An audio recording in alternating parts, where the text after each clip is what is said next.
ದಾಟಿಯಲ್ಲಿ ಕೆಲಸ ಮಾಡ್ತಕ್ಕಂಥ ನಮ್ಮ SP ನಿಖಿಲ್ ಸರ್ ಅವರೇ, ಹಾಗೂ ಈಗ ತಾನೇ ಮುಳಬಾಗಿಲು ತಾಲೂಕಿಗೆ ಡೈರೆಕ್ಟ್ ಆಗಿ ಅಪಾಯಿಂಟ್ ಆಗಿರ್ತಕ್ಕಂಥ ಮತ್ತೊಂದು IAS ಅಧಿಕಾರಿ IPS ಅಧಿಕಾರಿ ಆಗಿರ್ತಕ್ಕಂಥ ನಮ್ಮ DSP ಮೇಡಮ್ ಅವರೇ, ಹಾಗೂ ನನ್ನ ಜೊತೆ DCP ನಿರ್ದೇಶಕರಾಗಿರ್ತಕ್ಕಂಥ ರಘುವರಳ್ಳಿ ಸರ್ ಅವರೇ, ಹಾಗೂ ಜಗದೀಶ್ವರ್ ಅವರೇ, ಹಾಗೂ ನಮ್ಮ ಭಾಗದ ಸರ್ಕಲ್ ಇನ್ಸ್ಪೆಕ್ಟರ್ ಆಗಿರ್ತಕ್ಕಂಥ ಸತೀಶ್ ಅವರೇ, ಹಾಗೂ ಮತ್ತೋರ್ವ ನಮ್ಮ ನಗರದ ಸರ್ಕಲ್ ಇನ್ಸ್ಪೆಕ್ಟರ್ ಆಗಿರ್ತಕ್ಕಂಥ ಸಂಗ್ರಾಮ್ ಅವರೇ, ಹಾಗೂ ನಮ್ಮ ನಂಗ್ಲಿ PS ಆಗಿರ್ತಕ್ಕಂಥ ನಮ್ಮ ಕುಮಾರಿ. ಇದು ವಿಷಯ ಅದೇನೋ ಗೊತ್ತಿಲ್ಲ, ಮುಳಬಾಗಿಲು ಮದುವೆ ಆಗದಿರೋ ಇಲ್ಲಿಗೆ ಬರ್ತಾವ್ರೆ. ಇಲ್ಲಿ ಬಂದ ತಕ್ಷಣ ಮದುವೆ ಆಗ್ತಾ ಇದೆ. ಮಮತಾ ಬಂದು ಮದುವೆ ಆಗಿಲ್ಲ, ಮತ್ತೆ ಮದುವೆ ಮೊನ್ನೆ ಎಂಗೇಜ್ಮೆಂಟ್ ಆಗಿ ಮದುವೆ ಆಗಿದೆ. ನಮ್ಮೂರು ಒಂದು ಏನಂತ ಗೊತ್ತು ಮೇಡಮ್, ಬೇಗ ಮದುವೆ ಆಗುತ್ತೆ.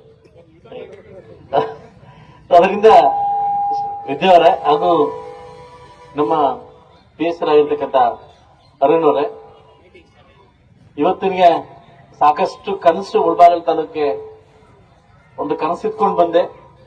ನಮ್ಮೂರಲ್ಲಿ ಕೂಡ ಒಂದು ಸಿಗ್ನಲ್ ಇರಬೇಕು, ಇಲ್ಲಿ ಅಡ್ಡಾದಿಡ್ಡಿ ಓಡಾಡ್ತಾ ಇದ್ದಾರೆ, ಏನಾದ್ರೂ ಮಾಡ್ಬೇಕಂತ SP ನಾರಾಯಣ ಅವರಿದ್ದಾಗ ಸರಿದ್ದಾಗ ಅವ್ರು ಕೇಳಿದ್ರು, ಸಿಗ್ನಲ್ ಹಾಕೊಡಕ್ಕೆ ಒಂದು 30 ಲಕ್ಷ ಅಮೌಂಟ್ ಕೊಡಿ ಅಂತ ಕೇಳಿದ್ರು. ನಾನು ಹಿಂದೆ ಮುಂದೆ ನೋಡಿದೆ, ಅಮೌಂಟ್ ಕೊಟ್ಟೆ.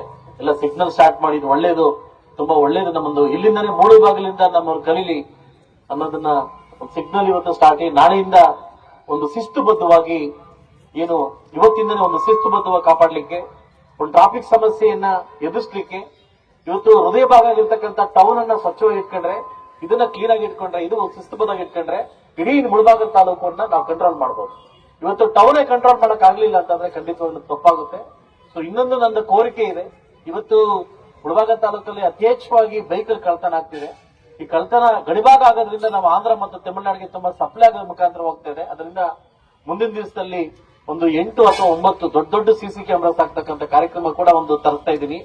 ಯಾವುದೇ ಕಡೆಗೆ ಯಾವುದೇ ಭಾಗದಲ್ಲಿ ದಾಟಬೇಕಾದ್ರೆ CC ಕ್ಯಾಮೆರಾ ನೋಡ್ಕೊಂಡು ದಾಟ್ತಕ್ಕಂಥದ್ದು, ಅದು ಕೂಡ ನನ್ನ ಅಂದರದಲ್ಲೇ ಮಾಡ್ಕೊಡ್ಲಿಕ್ಕೆ ನನ್ನ ಪೊಲೀಸ್ ಇಲಾಖೆ ಮತ್ತೆ ಮಾತಾಡೋದನ್ನ ವ್ಯವಸ್ಥೆ ಮಾಡ್ಕೊಡ್ತೀನಿ ಅಂತ ಹೇಳ್ತಾ, ಸೊ ಇನ್ನೊಂದು ದೊಡ್ಡ ಕನಸಿತ್ತು. ಯಾಕಂದ್ರೆ ಇವತ್ತು ಬಹುಶಃ ಈ ಕೆಲಸ ಯಾರು ಮಾಡ್ಲಿಕ್ಕೆ ಸಾಧ್ಯ ಇಲ್ಲ. ಅದು ಒನನಲ್ಲಿ ನಮ್ಮ ನಿಖಿಲ್ ನಮ್ಮ SP ಅವರಿಂದ ಮಾತ್ರ ಸಾಧ್ಯ ಆಗಿದೆ.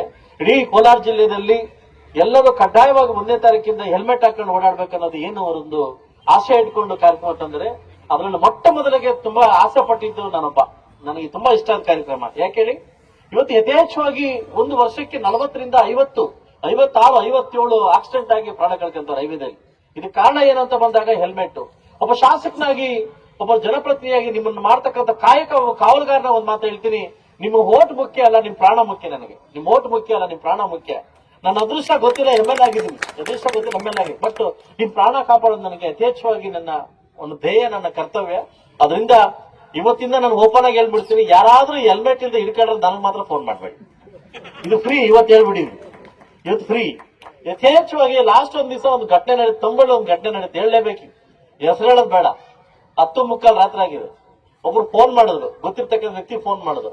ನನ್ ಫೋನ್ ಎತ್ತೆ, 3 ತ್ರಿಬಲ್ ರೈಡಿಂಗ್ ಬರ್ತಾವ, ಫುಲ್ ಕುಡಿದ್ಬಿಟ್ಟು ಗಾಡಿನಲ್ಲಿ, ಅದು 3 ಜನ ಹಾಕೊಂಬರ್ತಾವ.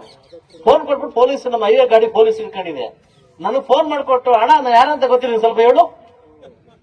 ಐವರು ಕೇಳಿದೆ, ಏನ್ ಮಾಡ್ತಾನಪ್ಪ ಸರ್, ಬಿಟ್ರೆ ನೀವು ಟೋಲ್ ದಾಟ ಸತ್ತೋಗ್ಬಿಡ್ತಾನೆ ಅಂತಂದ. ಅವನ್ ಗಾಡಿನ ತಗೊಂಡು ಒಳಗಡೆ ಹಾಕೋ ಅಂತಂದ. ಒಬ್ಬ MLA ಇರೋದು ನಿನ್ ಕುಡಿದು ಕಾಪಾಡಕ್ಕಲ್ಲ, ನಿನ್ ಕುಡಿದು ರೆಕಮೆಂಡ್ ಮಾಡಕ್ಕಲ್ಲ. ಇವತ್ತು ನನ್ನ ಸ್ನೇಹಿತರ ಮಕ್ಕಳು ನನ್ನ ಕಣ್ ಮುಂದೆನೆ ಪ್ರಾಣ ಕಳ್ಕೊಂಡಿರ್ತಕ್ಕಂಥ ಘಟನೆ ಮುಳಬಾಗಿಲಲ್ಲಿ ನಡೀತಿದೆ. ಇದಕ್ಕೆಲ್ಲಾ ಕಾರಣ ಏನು? ಹೆಲ್ಮೆಟ್. DVS ಒಂದು ಮಾತು ಕೇಳಿದ್ರು, ಸರ್ ನಾನು ಹೆಲ್ಮೆಟ್ ಸ್ಟಾರ್ಟ್ ಮಾಡ್ತಾ ಇದ್ದೀನಿ, ನಾನು ಸ್ವಲ್ಪ ಹೆಲ್ಮೆಟ್ ಕೊಡಿಸಿ ಅಂತ. ನಾನು ಇನ್ನೂ ಮುಂದೆ ನೋಡಿಲ್ಲ, ಎಷ್ಟು ಹೆಲ್ಮೆಟ್ ಬೇಕು ತಗೊಳ್ಳಿ, ನಾನು ಕೊಡಿಸ್ತೀನಿ ಅಂತಂದೆ. ಇವತ್ತು ISL ಇರ್ತಕ್ಕಂಥ ಮಾರ್ಕ್ಸ್ ಹೆಲ್ಮೆಟ್ ನ ಗಿಫ್ಟ್ ಕೊಟ್ಟು, ಸಾಕಷ್ಟು ದಾನಿಗಳಿಗೆ ಗಿಫ್ಟ್ ಕೊಟ್ಟು, ಇವತ್ತು ನಿಮ್ಮನ್ನ ಕಾಪಾಡ್ತಕ್ಕಂಥ ಕರ್ತವ್ಯನ ನಾವು ಮಾಡ್ತಾ ಇದೀವಿ. ಸೊ ದಯವಿಟ್ಟು ಇದಕ್ಕೆ ನೀವು ಸ್ಪಂದಿಸಬೇಕು. ಜನಪ್ರತಿನಿಧಿಗಳಾದವರು, ನೀವು ಜನಸಾಮಾನ್ಯ ಆದವ್ರು ಜನಕ್ಕೆ ಸ್ಪಂದಿಸಬೇಕು. ಇವತ್ತು ನೀವಿದ್ರೇನೆ ನಾವಿದ್ರೆ ನಮ್ಮ ಕುಟುಂಬ. ಒಂದು ನಿಮಿಷ ನೀವು ಯೋಚನೆ ಮಾಡಿ, ನೀವು ಹೆಂಡತಿ ಮಕ್ಕಳು ನೋಡಿ, ನೀವು ಮುಳಬಾಗಿಲು ಬರ್ತೀರಿ, ಇದೇ ಪ್ರಾಣ ನೀವು ಕರೆಕ್ಟ್ ಆಗಿದ್ರು ಕೂಡ ಎದುರಾಳಿ ವ್ಯಕ್ತಿ ಕರೆಕ್ಟ್ ಆಗಿಲ್ಲ ಅಂತಂದ್ರೆ ನಮ್ ಪ್ರಾಣ ಹೋಗೋದು ಗ್ಯಾರಂಟಿ. ದಯವಿಟ್ಟು ಒಂದು ಸಾರಿ ತಲೆ ಏನಾದ್ರು ನಾವು ಏನಾದ್ರು ಇದಕ್ಕೆ ಕೊಟ್ರೆ, ರೋಡ್ ಕೊಟ್ರೆ ಖಂಡಿತವಾಗ್ಲೂ ಉಳಿಯತಕ್ಕಂಥ ಚಾನ್ಸ್ ತುಂಬಾ ಕಡಿಮೆ ಇದೆ. ನಾನು ಕೈ ಮುಗಿದು ಕೇಳ್ತೀನಿ, ಇದು ತಾವೆಲ್ಲ ಸ್ಪಂದಿಸಬೇಕು. ಯಾಕಂದ್ರೆ ಶಿಸ್ತುಬದ್ಧವನ್ನ, ಸಮಾಜವನ್ನ ಒಬ್ಬ ಜನಪ್ರತಿನಿಧಿಯಾಗಿ ಇಲ್ಲ ಪೊಲೀಸ್ ಇಲಾಖೆ ಮಾತ್ರ ಮಾಡಂಗಿಲ್ಲ, ನೀವು ಕೂಡ ಸಮಾಜ ಕಟ್ಟುವಂತ ಕೆಲಸವನ್ನು ಮಾಡ್ಬೇಕಂತ ಹೇಳ್ತಾ, ಇವತ್ತು ತುಂಬಾ ತುಂಬಾ ಅದ್ದೂರಿಯಾಗಿರ್ತಕ್ಕಂಥ ಕೆಲಸವನ್ನ ಏನ್ ಇವತ್ತು ನಮ್ಮ ಪೊಲೀಸ್ ಇಲಾಖೆ ಮಾಡ್ತಾ ಇದ್ದಾರೆ. ಇದಕ್ಕೆ ನನ್ನ ಕಡೆಯಿಂದ ಅವರಿಗೆ ವಿಶೇಷವಾಗಿ ಥ್ಯಾಂಕ್ಸ್ ಹೇಳ್ತಾ, ದಯವಿಟ್ಟು ಪೊಲೀಸ್ ಇಲಾಖೆ ಇರ್ತಕ್ಕಂಥ ನಮ್ಮನ್ನ ಕಾಪಾಡ್ಲಿಕ್ಕೆ, ನಮ್ಮನ್ನು ಸುವ್ಯವಸ್ಥೆ ಮಾಡ್ಲಿಕ್ಕೆ ಇದಕ್ಕೆ ನಾವು ಯಾವುದೇ ರೀತಿ ಅಡ್ಡಿಪಡಿಸಬಾರ್ದು ಅಂತ ಹೇಳ್ತಾ, ಮುಳಬಾಗಲ್ ತಾಲೂಕಿಂದ ಈ ವ್ಯವಸ್ಥೆಯನ್ನು ಸ್ಟಾರ್ಟ್ ಆಗ್ಬೇಕು. ನಾಳೆಯಿಂದ ಎಲ್ಲರೂ ಕೂಡ ಯಾರು ಕೂಡ ಹಳ್ಳಿಗಾಡು ಪ್ರದೇಶದಲ್ಲಿ ಬರ್ಬೇಕಾದ್ರೆ ಹೆಲ್ಮೆಟ್ ಇಲ್ಲದೆ ದಯವಿಟ್ಟು ಬರಕ್ ಹೋಗ್ಬೇಡಿ. ಬೈ ಚಾನ್ಸ್ ಏನಾದ್ರು ಹಿಡ್ಕೊಂಡಿದ್ದಾದ್ಮೇಲೆ ದಯವಿಟ್ಟು ನನಗ್ ಫೋನ್ ಮಾಡಿ, ಲೀಡರ್ಸ್ ಫೋನ್ ಮಾಡಿ, ಇದೊಂದ್ ಸರಿ ಬಿಟ್ಬಿಡು, ಇದೊಂದ್ ಸರಿ ಹೇಳ್ಬಿಡು, ಹೇಳಿ ಸಾಕಾಗ್ಬಿಟ್ಟಿದ್ ನನ್ಗೆ ಆಯ್ತಲ್ಲ. 1 ತಿಂಗಳಿಂದ ಅಟ್ಯಾಚ್ಮೆಂಟ್ ಕೊಟ್ಟಿದೀವಿ. 1 ತಿಂಗಳಿಂದ ನಾವು ಜಾಗೃತ ಮೂಡಿಸಿದೀವಿ. ನಾಳೆಯಿಂದ ಇದು ಕಡ್ಡಾಯವಾಗ್ತದೆ. ಪೊಲೀಸ್ ಇಲಾಖೆಗೆ ನಾನು ನೇರವಾಗಿ ಹೇಳ್ತಾ ಇದ್ದೀನಿ, ನಾಳೆಯಿಂದ ನಿಮ್ಗೆ ಫ್ರೀ. ಏನಕ್ಕೆ ಹೇಳಿ, ನಾನು ಫೋನ್ ಮಾಡಲ್ಲ. ಓಕೆ, ಹಿಡ್ಕೊಂಡ್ರೆ ಫೋನ್ ಮಾಡಲ್ಲ. ಅದರಿಂದ ನೀವು ನಾಳೆಯಿಂದ ಫ್ರೀ ಮಾಡ್ಕೊಬಹುದು. ಬೇರೆದಕ್ಕೆಲ್ಲ ಫೈನ್ ಹಾಕ್ಬಿಡಿ, ಇದಕ್ಕೆ ಮಾತ್ರ ಫೈನ್ ಹಾಕಿ. ಮತ್ತೆ ಹೇಳಿದ್ರೆ ಮಾಡಿ ಎಲ್ಲದಕ್ಕೂ ಫೈನ್ ಹಾಕೋಗ್ಬಿಡಿ. ಸೊ ಅದರಿಂದ ದಯವಿಟ್ಟು ಮುಳಬಾಗಲ ಜನತೆ ತುಂಬಾ ಮುಗ್ಧ ಜನತೆ, ತುಂಬಾ ಸ್ವಾಭಿಮಾನ ಇರ್ತಕ್ಕಂಥ ಜನತೆ. ನನಗೆ ಗೊತ್ತು ನಿಮ್ಮ ಏನಂತ ಗೊತ್ತು. ದಯವಿಟ್ಟು ನಾಳೆಯಿಂದ ಈ ವ್ಯವಸ್ಥೆನೆಲ್ಲ ಕಾಪಾಡಬೇಕು. ನಾಳೆಯಿಂದ ಸಿಗ್ನಲ್ ಲೈಟ್ಸ್ ತುಂಬಾ ಅದ್ದೂರಿಯಾಗಿ ಸಿಗ್ನಲ್ ಲೈಟ್ಸ್ ಆಗಿದೆ. ನಾಳೆಯಿಂದ ಪಾರ್ಕಿಂಗ್ ಸೋಮವಾರ, ಮಂಗಳವಾರ, ಬುಧವಾರ ಒಂದು ಕಡೆ ಪಾರ್ಕಿಂಗ್ ಮಾಡಬೇಕು, ಮತ್ತೆ 4 ಕಡೆ ಇನ್ನೊಂದು ಕಡೆ ಪಾರ್ಕಿಂಗ್ ಮಾಡಬೇಕು. ಸುವ್ಯವಸ್ಥಿತವಾಗಿ ಪಾರ್ಕಿಂಗ್ ಮಾಡಬೇಕು. ನಾಳೆಯಿಂದ ನಗರವನ್ನ ಸ್ವಚ್ಛತೆಗೊಳಿಸ್ತಕ್ಕಂಥ ನಾವು ಕರ್ತವ್ಯವನ್ನ ನಾವೆಲ್ಲರೂ ವಹಿಸ್ಕೊಬೇಕಂತ ಹೇಳ್ತಾ, ಈ ಕಾರ್ಯಕ್ರಮಕ್ಕೆ ನನಗೆ ಬರಮಾಡಿ, ಇದು ಸುಮಾರು ದಿವಸ ಹಿಂದೆ ಆಗ್ಬೇಕಿತ್ತು. ಬಟ್ ನಾನು ಸರ್ SP ಅವ್ರ ಕೈಯಿಂದ ಮಾಡಿಸ್ಬೇಕಂತ ನಾನು ಆಟ ತೊಟ್ಟಿದ್ದೆ. ಇವರೇ ಬರ್ಬೇಕಂತ ಹೇಳಿದ್ದೆ.